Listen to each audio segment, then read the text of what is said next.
Okay, violas, just a couple spots to talk through. At 15, your hand position. We're starting on the C string. We have to play second finger, high 2 on the tape. The next note is an F sharp, so that's why we want to make sure we stretch. Play that high 3. The next note is a low 1. Move that 1 up to the tape. Then high 2, back to a low 1. 3 to a low 1. 2 to low 1. So you want to try to keep that first finger right there stretched all the way back in place. Ignore my first tape that's sliding off. So at 15 in tempo,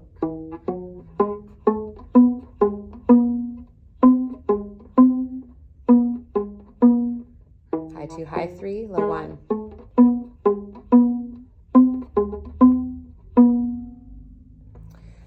Any other section like a 27, just watch when you have the low 1 for that D sharp.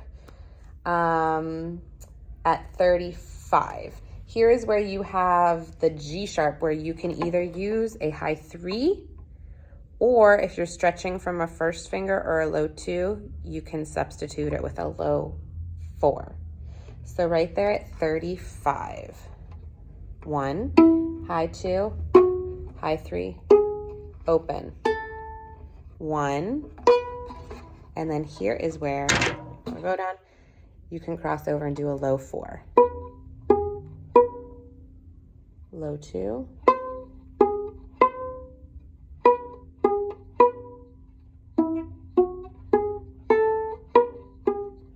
low 2, low 4. It's just more helpful than having to stretch that third finger up from a low 2. For the trills at 43, remember, you put your second finger on that high 2 on your tape, you just bring your first finger up next to it. So when you play those trills, 1,